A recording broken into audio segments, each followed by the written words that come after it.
Hello, स्वागत है आप सभी का अपने चैनल अनूप फ्री क्लासेस पर। ये गृह विज्ञान क्लास 10th का नोट्स है, शॉर्ट नोट्स कह सकते हैं।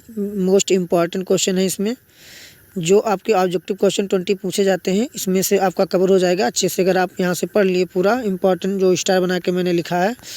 तो ये मेरा वादा है कि आप अच्छे नंबर कर ले जाएंगे सब लोगों से अच्छा, ठीक है। मैं तो कहता हूँ ज़्यादा पढ़िए मत, क्योंकि समय ज़्यादा है भी नहीं। इसको पढ़ लीजिए और जितना आप पहले से पढ़े हैं उसी को बार बार रिवीजन कीजिए। और इसके पहले आप वीडियो मेरा जो डाले थे हम समाज विज्ञान का, वो अगर नहीं देखे हैं तो वहाँ से जाकर देख सकते हैं, ठीक है। डिस्क्रिप्शन में प्लेलिस्ट में है, प्लेलिस्ट में मैंने बना दिया है कि 2023 का शॉर्ट नोट्स अच्छे से आप देख सकते हैं, वहाँ पे पढ़ लीजिए। चलिए क्वेश्चन को हम देखते हैं यहाँ पे कि अगर हम बात करें विश्व जल दिवस कब मनाया था, तो 22 मार्च को मनाया जाता है, याद रखिएगा। और जल का रासायनिक संकेत क्या होता है, तो H2O होता है। H कैपिटल रहेगा और स्मॉल में 2, याद रखिएगा कैसे लिखा जाता है। यानी हाइड्रोजन के 2 परमाणु और ऑक्सीजन के 1 परमाणु से मिलकर क्या बना है, जल बना है। फिर एक क्वेश्चन इंपॉर्टेंट ये इस तरीके से पूछा जाता है कि अगर पूछा जाए कि मानव के शरीर के भार का कितना प्रतिशत भाग जल होता है, तो 70% होता है। लेकिन कठिन कर दिया जाए थोड़ा पूछा जाए कि पेड़ पौधे के भार का कितना प्रतिशत भाग जल होता है, तो 80% होता है। और मनुष्य के भार का 70% भाग जल होता है। फिर अगर बात करें कि जल प्राप्ति के स्रोत क्या हैं, तो नदियाँ, समुद्र, वर्षा आदि, हिमनद, ये सब क्या हैं, जल प्राप्ति के स्रोत हैं। और 3/4 भाग जल होता है, ये बात याद रखना है। फिर है दूषित जल को पीने से हमें अनेक प्रकार के रोग हो जाते हैं। यानी दूषित जल को पीने से कौन सा रोग नहीं होता है, कौन सा रोग होता है, ये पूछा जाएगा। तो इसमें आप ध्यान रखिएगा, टाइफाइड, पीलिया, हैजा, डायरिया तथा डिसेंट्री। डिसेंट्री यानी कि पेचिश को कहते हैं। इसमें क्या है, ये सब दूषित जल से फैलने वाले रोग हैं। ये यहाँ से देख लीजिए, इंपॉर्टेंट हो सकता है कि त्वचा रोगियों के लिए गंधक युक्त जल बहुत लाभकारी होता है। यानी जो गंधक युक्त जल होता है वो त्वचा रोगियों में क्या होता है, बहुत इंपॉर्टेंट ये क्वेश्चन है, याद रखिएगा। कि जो त्वचा में जैसे कि बात करें हम दाना, फुंसी, फोड़ा, ये फोड़ा नहीं, फुंसी जो दाने निकल आते हैं ना, तो कभी कभी ये होता है कि इस तालाब में उस तालाब में कहीं चले जाओ, नहा लो ना, तो अच्छा ठीक हो जाता है। तो यानी उसका पानी जो होता है तालाब का कैसा होता है, गंधक युक्त होता है। इसलिए क्या होता है, हमारा जो भी दाना निकला है शरीर में या फिर कुछ भी हो, सही हो जाता है। इसको ऐसे याद रखिएगा। फिर हम बात करें पारिवारिक बजट बनाने के मुख्य क्या उद्देश्य हैं। पारिवारिक बजट क्यों बनाया जाता है तो बचत करना, आय का ज्ञान और व्यय यानी खर्च पर नियंत्रण करना, ये सब क्या होते हैं, पारिवारिक बजट बनाने के मुख्य उद्देश्य होते हैं। यानी पारिवारिक बजट हम अगर बनाएंगे तो इससे हमें पता चलेगा कि हाँ कितना हमारी इनकम है, कितना हमारा आय है और कितना व्यय है। अगर आय कम है तो व्यय ज़्यादा करें या ना करें, कैसे भविष्य में हम अगर पैसा बचाना चाहते हैं तो कैसे क्या मतलब करें, इसके लिए क्या है, पारिवारिक बजट बनाना बहुत इंपॉर्टेंट है। चलिए, प्रधानमंत्री सुरक्षा बीमा योजना अगर बात करें कब प्रारंभ हुई थी, तो 1 जून 2015 को प्रारंभ हुई थी। प्रधानमंत्री सुरक्षा बीमा योजना, सुरक्षा बीमा योजना याद रखिएगा। चलिए, समय ज़्यादा है नहीं, जल्दी जल्दी देख लेते हैं तबीयत भी खराब है। क्रॉस चेक या रेखांकित चेक, इसकी हम बात करें तो यह चेक अगर बात करें सबसे सुरक्षित चेक है, क्योंकि इसमें कोई धोखाधड़ी होने की आशंका नहीं रहती है। इस चेक के ऊपरी भाग में 2 तिरछी रेखाएं खींची रहती हैं। जैसे मान लो कि ये पूरा क्या है, चलिए मैं समझा देता हूँ कि ये मान लो कि क्या है, ये पूरा चेक है, तो यहाँ चेक में जो होता है ऐसे ऐसे डबल लाइन खींच दी जाती है। इससे ये होता है कि जो हमारा पैसा होता है वो अकाउंट पे डायरेक्ट जाता है, तुरंत नहीं ले सकते। इस चेक को अकाउंट पे चेक भी कहा जाता है, ये याद रखिएगा। इस चेक की राशि को प्राप्तकर्ता पाने वाला, प्राप्तकर्ता किसी का नहीं, पाने वाला केवल अपने खाते में ही जमा करके प्राप्त कर सकता है। यानी कैश नहीं मिल सकती, नहीं मिल सकता, याद रखिएगा। चलिए, एक स्वस्थ व्यक्ति की स्वस्थ गति कितनी होती है, ये नाड़ी की बात की जाए तो 70 से 80 के बीच में होती है, ठीक है। चलिए, अभी मैं इसका क्वेश्चन लिया था, आगे बात करेंगे। चेचक रोग किसके द्वारा फैलता है, तो वायु द्वारा फैलता है, ठीक है, चेचक याद रखिएगा। फिर हम बात करिए, ये देखिए, एक स्वस्थ व्यक्ति 1 मिनट यानी कि प्रति मिनट पूछा जाए तो में सांस लेता है, कितनी बार सांस लेता है, ये आपको बताना है। अगर हम बात करें कि एक स्वस्थ व्यक्ति 1 मिनट में यानी प्रति बार में सांस लेता है, तो 15 से 18 बार लेता है। 72 बार मत लगाना, हमारे दिल की धड़कन वो वहाँ से रिलेटेड है, ये याद रखिएगा। एक व्यक्ति मिनट की बात की जाए 15 से 18 बार। लेकिन अगर पूछा जाए कि शिशु में यानी शिशु अवस्था में श्वास क्रिया की दर कितनी होती है, तो 20 से 25 बार होती है, ये याद रखिएगा। 5 बढ़ा दीजिएगा, ठीक है। 15 से 18 बार और या फिर 16 से 18 बार हो सकता है, 16 से 20 के बीच में, यानी 15 से 20 के बीच में ही रहेगा ये वाला। और ये वाला 20 से लेकर 25, 26 से ऐसे हो सकता है, बस इससे ज़्यादा नहीं। ये 25 से ऊपर नहीं जाएगा, ठीक है। 21 से 26 इससे हो सकता है बस। तो ये दोनों क्वेश्चन याद रखिएगा, इम्पॉर्टेंट है। और गृह विज्ञान में गृह गणित भी पूछा जाता है, कि गणित से भी क्वेश्चन रहते हैं। मान लो कि दे दिया गया 20 मीटर कपड़े का दाम 300 है, तो एक कपड़े का मूल्य क्या होगा, तो यानी 1 मीटर कपड़े का मूल्य क्या होगा। तो क्या करेंगे, एक कपड़े का मूल्य ज्ञात करने के लिए 300 है, उसको हम क्या करेंगे, 20 से डिवाइड कर देंगे, भाग कर देंगे, तो एक रुपये यानी एक का पता चल जाएगा, यानी एक का कितना होगा, 15 रुपये होगा। लेकिन अगर पूछा जाए कि 20 मीटर कपड़े का दाम रुपये 300 है, तो 4 मीटर का दाम बताइए, ठीक है। अगर पूछ लिया जाए आपसे कि 4 मीटर का कितना होगा, तो आप पहले 1 मीटर का निकाल लीजिए, 15 रुपये आ गया। 15 को 400 क्या कर दीजिए, डिवाइड कर दीजिए, डिवाइड नहीं गुणा कर दीजिए, ठीक है, समझे कि नहीं। तो 15 चौको 60 हो जाएगा, ये आप याद रखिएगा। चलिए जल्दी जल्दी देखते हैं। ये क्वेश्चन है, प्याज की पुलटिस किस पर बांधा जाता है। तो प्याज की पुलटिस चोट पर, मोच पर और फोड़े आदि पर क्या होता है, बांधा जाता है। नहीं जो फोड़ा वोड़ा निकलता है, तो प्याज की पुलटिस कहने का मतलब है कि प्याज जो रहता है उसमें बाकी चोकरा या से करके फोड़े पे बांधते हैं ना, वही चीज़ है ये पुलटिस। पुलटिस दर्द को क्या करता है, कम करता है। अगर कहीं पे चोट लग जाए तो पुलटिस जैसे कि बांध, मान लो चोट लगी तो उस पर प्याज बाकी सब बांध देते हैं, जिससे क्या होता है, दर्द कम हो जाता है। रुधिर की शुद्धि अगर पूछा जाए कि किस अंग में होती है, श्वसन तंत्र के किस अंग में होती है, तो रुधिर की शुद्धि श्वसन तंत्र के फेफड़े में होती है, ये याद रखिएगा, ठीक है। अगर फेफड़ा ऑप्शन में नहीं है तो हृदय है, ठीक है। चलिए श्वसन तंत्र के भाग अगर बात करें कौन कौन होते हैं, तो नाक, फेफड़े, श्वास नली, ये सब होते हैं। श्वसन तंत्र के अंग पूछा जाए कि कौन कौन से हैं या कौन सा अंग नहीं है ऑप्शन में पूछा जाए, तो श्वसन तंत्र के प्रमुख अंग फेफड़े हैं, मुख्य नासिका तथा नासा मार्ग, कंठ, स्वर यंत्र, ठीक है, तथा श्वास नाल अन्य सहायक अंग हैं इसके। ये आप स्क्रीनशॉट इसका ले लीजिए, या फिर आप यहाँ से देख सकते हैं, और इस नंबर पे कांटेक्ट करके PDF भी ले सकते हैं आप, ठीक है, लेकिन व्हाट्सएप ही करना। भोपाल गैस त्रासदी, यहाँ से इम्पॉर्टेंट क्वेश्चन बनता है। चलिए हम देख लेते हैं कि कहाँ से क्वेश्चन पूछा जाएगा। भोपाल गैस त्रासदी,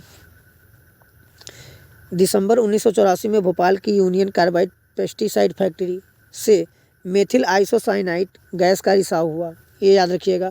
अगर पूछा जाए कि दिसंबर 1984 में भोपाल की यूनियन कार्बाइड पेस्टिसाइड फैक्ट्री से किस गैस का रिसाव हुआ, तो मेथिल आइसोसाइनाइड गैस का रिसाव हुआ। या फिर पूछा जाए भोपाल गैस त्रासदी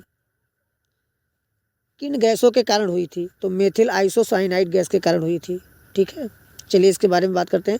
इसके कारण यहाँ के लोग अनेक बीमारियों जैसे कैंसर, सांस फूलना, सिर दर्द, अंगों का शून्य होना से ग्रसित हो गए थे, ठीक है, इम्पॉर्टेंट है, आप यहाँ से अच्छे से पढ़ लीजिए इसको, भोपाल गैस त्रासदी। और इस गैस ने लाखों को प्रभावित किया तथा हजारों पीड़ितों की मृत्यु हो गई थी वहाँ के लोग। इस घटना के बाद फैक्ट्री से कचरे के रूप में घातक रसायन निकले, जिससे आसपास के क्षेत्रों की मिट्टी और जल को भी प्रदूषित किया। यानी आगे चलकर ये जल प्रदूषण और मृदा प्रदूषण का भी कारण बना। लेकिन आप लोगों से अगर पूछा जाए कि भोपाल गैस त्रासदी किससे संबंधित है, ऑप्शन में दे दिया जाए वायु प्रदूषण, ठीक है, जल प्रदूषण और मृदा प्रदूषण, तो आप टिक जो लगाएंगे वो वायु प्रदूषण पे ही लगाएंगे, याद रखना, ठीक है, क्योंकि गैस यहाँ पे दिया हुआ है वायु प्रदूषण ही। चलिए अपशिष्ट का निस्तारण, कचरा प्रबंधन की हम बात करें, वहाँ से क्वेश्चन पूछा जाता है कचरे का प्रबंधन कैसे करेंगे, ये ध्यान से देखिए आप। कचरे के प्रबंधन हेतु 4R सुझाए गए हैं, जिनका हमें अनुसरण करना चाहिए। 4R क्या होता है, R1 होता है रिफ्यूज, फिर R2 होता है रिड्यूस, यानी क्या होता है कम करना, रिफ्यूज मीन्स होता है मना करना, R3 का मतलब होता है रीयूज, यानी पुनः उपयोग करना, और R4 का मतलब होता है रिसाइकिल, यानी पुनः चक्रण करना। यानी 4R को हम अपनाएंगे, कचरे से छुटकारा पाएंगे, ये याद रखिएगा, ठीक है। चलिए अगला देख लेते हैं, ये पढ़कर जाइएगा, ये इम्पोर्टेंट है कि विश्व, अगर दिवस की बात करें, विश्व वन दिवस कब मनाया था, तो 21 मार्च को मनाया जाता है। वन महोत्सव किन किन कब यानी कब मनाया जाता है, तो 1952 से देश के साथ साथ प्रदेश में भी 1 जुलाई से 7 जुलाई तक क्या है मनाया जाता है वन महोत्सव। और उत्तर प्रदेश वानिकी परियोजना कब शुरू की गई तो विश्व बैंक की सहायता से 19 मार्च 1998 से शुरू की गई थी, यानी 1998 को शुरू की गई थी। और किसकी सहायता से, तो विश्व बैंक की सहायता से कब शुरू की गई थी, 19 मार्च को, क्या, उत्तर प्रदेश वानिकी परियोजना, ये बात याद रखना। चलिए आगे देखते हैं, ऑपरेशन ग्रीन योजना क्या है।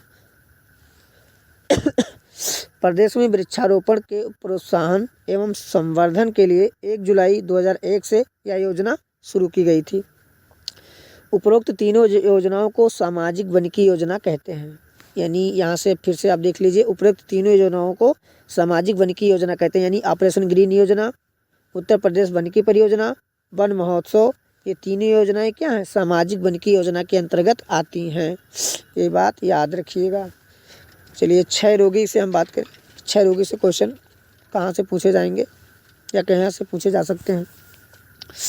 क्षय रोग, तो क्षय रोग में सामान्य से अधिक कैलोरी युक्त पौष्टिक आहार लेना चाहिए। आपसे पूछा जाएगा कि क्षय रोगी का भोजन कैसा होना चाहिए, तो अधिक कैलोरी युक्त पौष्टिक आहार होना चाहिए। क्षय रोग सामान्यतः फेफड़े में होता है। क्षय रोग की बात करें कहाँ पे होता है, सामान्यतः अधिकतर क्या होता है, फेफड़ों में होता है। आहार में प्रोटीन, कैल्शियम, विटामिन ए व विटामिन बी की मात्रा अधिक होनी चाहिए, यानी क्षय रोगी के पौष्टिक कैसा होना चाहिए, संतुलित आहार होना चाहिए, अधिकतर विटामिन चीज़ें ये सब होनी चाहिए। इस रोग में मिर्च मसाले वाला भोजन नहीं देना चाहिए, ये बात याद रखना कि क्षय रोगी को कौन सा भोजन नहीं दिया जाता है, तो मिर्च मसाले वाला भोजन नहीं दिया जाता है। रोगी को रोटी, दाल, दलिया, सूजी, अंडा, दूध, मक्खन, पनीर, पत्ते वाली सब्जियां आदि देना चाहिए। और बात करें क्षय रोग को, तो इसे राजयंभा यानी तपेदिक नामों से भी जाना जाता है। इसे तपेदिक, क्षय रोग को हम तपेदिक भी कहते हैं और राजयंभा भी कहते हैं, याद रखना। चलिए टाइफाइड से देख लेते हैं, क्योंकि मच्छर बहुत ज़्यादा आ गए हैं तो पूछा जाएगा क्वेश्चन।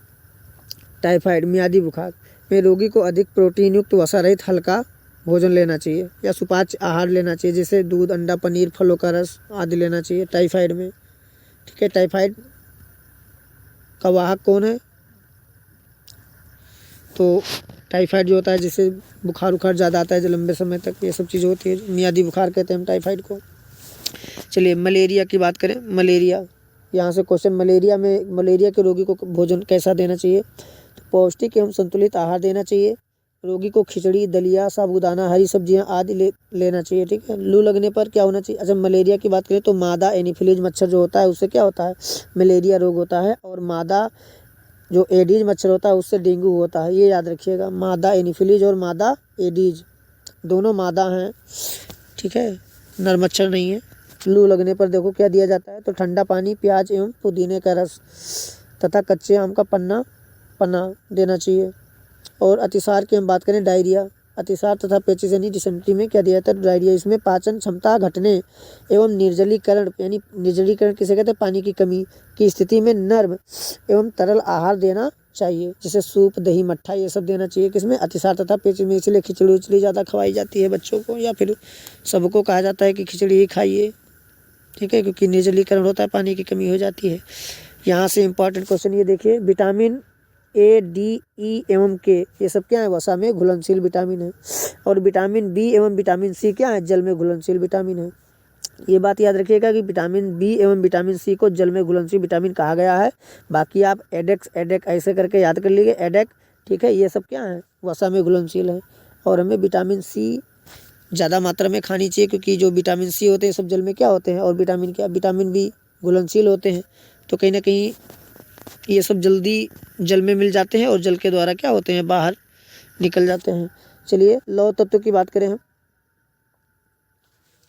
यानी आयरन की कमी से कौन सा रोग होता है, तो आयरन की कमी से एनीमिया रोग होता है, यानी लौह तत्व की कमी से या आयरन की कमी से एनीमिया रोग होता है, ये याद रखिएगा। एक सामान्य व्यक्ति की नाड़ी गति लगभग 72 बार होती है। कितनी बार होती है? 72 बार होती है लगभग। लेकिन 72 से 80 के बीच में रहे तो भी क्या है, जो वही सही है, लेकिन आसपास 72 के ही रहे, याद रखिएगा। अम्लीय वर्षा का अगर बात करें, अम्लीय वर्षा का कारण कौन कौन से गैस होते हैं, तो सल्फर डाइऑक्साइड एवं तथा नाइट्रोजन ऑक्साइड गैसों के कारण होती है। यानी कि अम्लीय वर्षा का कारण क्या है? सल्फर डाइऑक्साइड, ठीक है, और नाइट्रोजन ऑक्साइड अम्लीय वर्षा के कारण है। चलिए आगे, भोजन में अगर हम बात करें ऊर्जा का मुख्य स्रोत क्या है या साधन, तो कार्बोहाइड्रेट है। यानी हमें ऊर्जा कहाँ से मिलती है? कार्बोहाइड्रेट से मिलती है। तुरंत ऊर्जा अगर बात करें कहाँ से मिलती है, तो वहाँ पे ग्लूकोज ये सब लेने से क्या होता है? तुरंत ऊर्जा मिलती है। मधुमेह में कार्बोहाइड्रेट का अभाव होना चाहिए, यानी कार्बोहाइड्रेट नहीं खाना चाहिए हमें ज़्यादा से ज़्यादा, ये बात याद रखिएगा। और इसमें बात करें ग्लूकोज से हमें तुरंत ऊर्जा मिलती है, ये बात याद रखिएगा कि ग्लूकोज अगर हम लेते हैं तो तुरंत ऊर्जा मिल जाती है। मिल्टन चाक और मिल्टन क्लॉथ, यहाँ से क्वेश्चन आएगा ही आएगा, याद रखिएगा।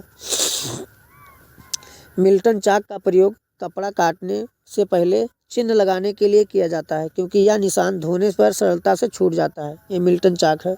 सिलाई मशीन में सुई का टेढ़ा लगा होना तथा बाबीन केस में धागा फंसना सुई टूटने के कारण है। अगर पूछा जाए कि सुई टूटने का मुख्य कारण क्या है, तो सुई का टेढ़ा लगा होना है, बाबीन केस में धागा का फंसना है, ये सब याद रखिएगा, ठीक है। फिर बच्चों के कपड़े की बात की जाए कि बच्चों के कपड़े अधिक दबाकर सिले जाते हैं, ठीक है। बच्चों के कपड़े क्या होते हैं? अधिक दबाकर सिले जाते हैं। क्यों सिले जाते हैं अधिक दबाकर? क्योंकि जो छोटे के बच्चों के कपड़े जो होते हैं, वो छोटे बच्चे शारीरिक वृद्धि उनका बहुत तेज़ी से होता है, इसलिए दबाकर सिल दिया जाता है कि बाद में अगर बच्चे बढ़ें तो कपड़ा थोड़ा बड़ा भी कर लिया जाए। चलिए, प्रधानमंत्री सुरक्षा बीमा योजना 1 जून 2015 को प्रारंभ हुई थी, तो रिपीट हो गया क्वेश्चन, चलो कोई बात नहीं। ये संचयी का जमा खाता क्या होता है? तो स्कूली बच्चे के लिए जो खाता खोला जाता है उसे हम क्या कहते हैं? संचयी का जमा खाता। इसमें जो परिषदीय विद्यालय में खाता भी खुल रहा है बच्चों का, तो ये किसके तहत खुल रहा है? तो संचयी की जमा खाता के अंतर्गत खुल रहा है, याद रखिएगा।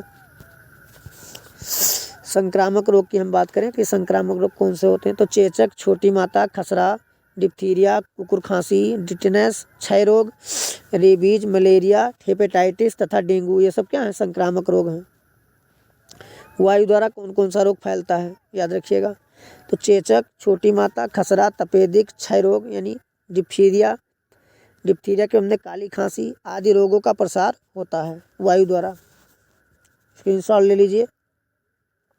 संक्रामक रोग से बचाव का मुख्य उपाय टीके लगवाना है। क्या है? टीके लगवाना। टीके अगर चलिए, प्राकृतिक श्वसन की क्रिया के अवरुद्ध हो जाने पर श्वसन दिया जाता है, यानी जो प्रकृति द्वारा जो हम सांस लेते हैं, ठीक है, उसमें जब बाधा आती है तो हम कृत्रिम श्वसन देते हैं। कृत्रिम मतलब होता है कि जो मानव द्वारा दिया जाता है, और प्राकृतिक होता है जो प्रकृति द्वारा निःशुल्क होता है, ठीक है।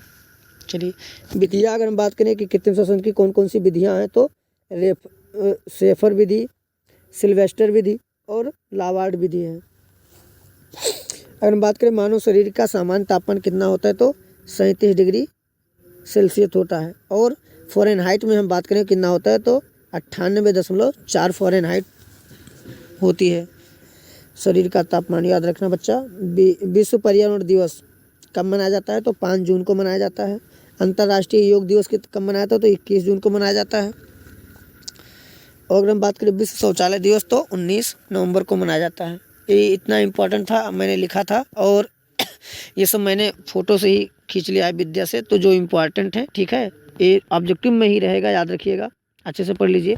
भोजन पकाने या पाक क्रिया के मुख्य उद्देश्य क्या हैं, तो भोजन को स्वादिष्ट बनाना, ठीक है, और भोजन को सुपाच्य बनाना, भोजन को आकर्षक बनाना, ये सब क्या है?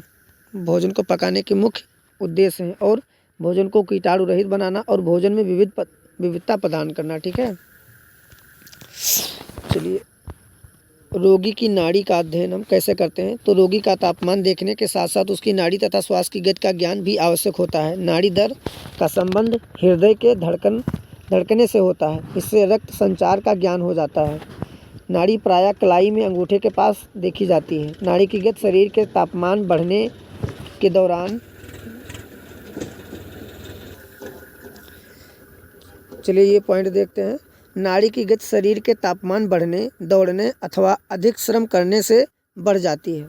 सामान्यतः 1 फ़ारेनहाइट तापक्रम बढ़ने पर नाड़ी की गति प्रति मिनट 10 तक बढ़ जाती है। इसी तरीके से हमारे जो डॉक्टर होते हैं वो पता लगा लेते हैं नाड़ी से। नाड़ी से हम लोग भी देखकर पता लगा सकते हैं, बस हमें याद होना चाहिए कि कितना फ़ारेनहाइट पे कितना क्या कैसे सेल्सियस होता है, तापमान कितना है। नाड़ी देखते समय ध्यान देने योग्य बातें क्या हैं, कैसे देखा जाता है। रोगी की स्थिति सामान्य हो, सामान्य मतलब ज़्यादा हो, डरा ना हो या फिर ज़्यादा ना हो। रोगी को यह ना बताया जाए कि उसकी नाड़ी की गति गिनी जा रही है। नाड़ी का कोई स्पंदन गिने बिना ना रह जाए, छूटना नहीं चाहिए। नाड़ी की गति गिनने के तुरंत बाद चार्ट पर नोट कर दी जानी चाहिए। एक स्वस्थ मनुष्य की नाड़ी गति प्रति मिनट 70 से 80 होती है, मैंने बता ही दिया। जबकि एक सामान्य स्त्री की नाड़ी की गति अगर पूछा जाए तो 70 से 85 के बीच होती है।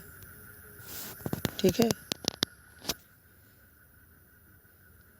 सामान्य पुरुष की बात की जाए तो 70 से 80 और सामान्य स्त्री की अगर बात की जाए तो 70 से 85 के बीच होती है। नाड़ी स्पंदन पर आयु का भी प्रभाव पड़ता है। विभिन्न आयु वर्ग के व्यक्तियों की नाड़ी का सामान्य स्पंदन कितना कितना होता है। वैसे तो ये ज़्यादा इतना कठिन पूछेगा नहीं ये वाला क्वेश्चन, लेकिन वो नाड़ी वाला ज़रूर पूछेगा, याद रखिएगा। एक वर्ष पर 100 से 140 नाड़ी की गति प्रति मिनट होती है और बाल्यावस्था में 90 से 100 के बीच होती है। युवावस्था में 70 से 90 के बीच होती है और वृद्धावस्था में 50 से 70 के बीच। ग्रह गणित से आप क्या समझती है, ये ऑब्जेक्टिव में पूछा जाएगा। यहाँ से आप स्क्रीनशॉट ले लीजिए और सभी दोस्तों को शेयर कर दीजिए। चैनल को सब्सक्राइब नहीं किए तो चैनल को सब्सक्राइब भी कर लीजिए भाई, इतना मेहनत करना पड़ता है। और आपको ग्रह गणित के बारे में बात करें कि क्या हमें पढ़ना है। यहाँ पे इम्पॉर्टेंट ग्रह गणित में क्या होता है यहाँ से देख लीजिए और आप विद्या से टिक लगा लीजिएगा, वहाँ से पढ़ लीजिएगा। तो यहाँ पे गणित में अंकों का जोड़, घटाना, गुणा, भाग, लाभ, हानि, ब्याज आदि का ज्ञान सम्मिलित किया जाता है। यहाँ से आपके क्वेश्चन बन सकते हैं, कुछ भी जो बनने हो। ग्रह गणित का छात्रों के लिए महत्व क्या है। ग्रह गणित का गृहिणियों को ज्ञान होना चाहिए, क्योंकि ग्रह अर्थव्यवस्था के संचालन का कार्य मुख्यतः गृहिणियों पर ही होता है। ये सब याद कर लीजिएगा। चलिए ऑब्जेक्टिव क्वेश्चन हम देख लेते हैं, ठीक है। बाकी वो सब आप कर ले जाएंगे। ये ऑब्जेक्टिव क्वेश्चन में रोगी के आहार में पोषक तत्व, तो कार्बोहाइड्रेट मैंने बता ही दिया, लिखा दिया था वहाँ पे। ऊर्जा का प्रमुख साधन, ऊर्जा के लिए तुरंत ग्लूकोज लेना चाहिए, जबकि मधुमेह रोगी में के भोजन में कार्बोहाइड्रेट का अभाव होना चाहिए, क्योंकि इस रोग में शर्करा की मात्रा बढ़ जाती है। प्रोटीन की हम बात करें, प्रोटीन हमारे शरीर की टूट फूट की मरम्मत करता है तथा इस हमारे शरीर की वृद्धि में सहायक होता है। दालों एवं अंडों में प्रोटीन सबसे अधिक मात्रा में पाया जाता है। प्रोटीन के मुख्य स्रोत दूध, अंडा, सोयाबीन, दाल आदि हैं। वसा की हम बात करें, भोजन में वसा की मात्रा अधिक होने पर भोजन गरिष्ठ हो जाता है तथा इसका पाचन भी देर से होता है। यह मोटापे में वृद्धि करता है, कोलेस्ट्रॉल बढ़ाता है तथा इससे मधुमेह, उच्च रक्तचाप और हृदय रोग होने की आशंका बढ़ जाती है।